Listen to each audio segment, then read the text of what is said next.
เฮ็ดจังได๋จังสิได้นี่นะเอาชี้ซ้ายบ้านอยู่ก็บ่มีคนลาวอยู่อย่างกับบ่มีคนลาวโอ้ตีนจะสั่นตัวนี้เฮ็ดจังได๋เนาะสิได้นี่นะเบอร์โทรก็มีตัวนี้โอ้ยโทรถามก็ได้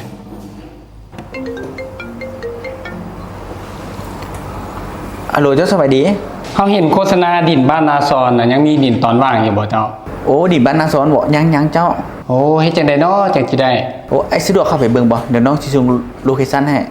ได้รบกวนส่งให้เลยเด้อเดี๋ยวน้องส่งโลเคชั่นให้มันมีหยังก็บ่รวมรายละเอียดกันเติมอยู่ของการเนาะเดี๋ยวไอ้ไปเบิ่งดินก่อนก็ได้เด้อไอ้ได้ไม่ลูกค้าตรงมาป่ะทำไหมเห็นเนาะ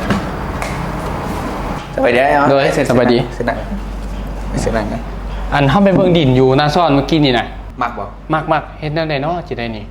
โอ้คำว่าไอ้มักเท่ๆนะลองให้น้ำจองเรือเฮ็ดสัญญาเลยก็ได้จองให้สัญญาอ๋อเห็นแนวใดเนาะสิได้คันว่าอันนั้นก็ผ่อนบ่ผ่อนเอาคันซื้อสุดบ่ได้นะ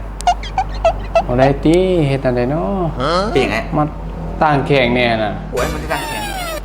ผ่อนได้ต่างแข่งกับผ่อนได้ไอ้สบายอ๋อเห็นแนวใดเนาะ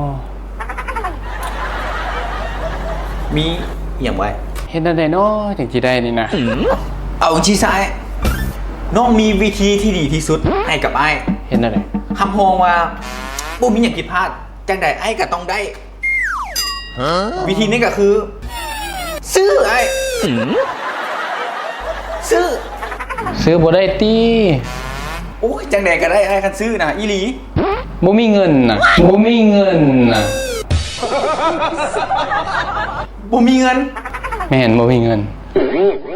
เฮ็ดจังได๋จังสิได้นี่นะบ่เป็นหยังไงผ่อนก็ได้ผ่อนได้เอาจังได๋มีแต่สำมโนครัวกับบัตรประจำตัวก็ได้อันใดนึงก็ได้บัตรประจำตัวก็บ่มีสำนักครัวก็บ่มีเงินแฮงบ่มีบ้านอยู่ก็บ่มีเฮ็ดจังได๋เนาะจังสิได้นี่นะไอ้มันได้ใส่ก็เลาะมาคนลาวอยู่อย่างกับบ่มีคนลาวแต่ว่าอยากได้ดินนั้นมากอยู่แต่ว่าเฮ็ดแนวใดจังสิได้นี่นะเอาที่ซะมีวิธีเดียวนั่นไอ้เฮ็ดแนวใด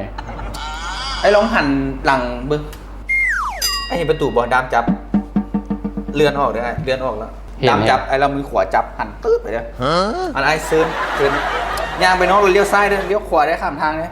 เซิร์นไขประตูกันนะเฮ็ดแนวใดสิได้ดินซะเซิร์นตัวเซิร์นก็ได้ไขประตูกันได้แรงต่ำได้ไว้เลยเซิร์นเฮ็ดแนวใดเนาะจังสิได้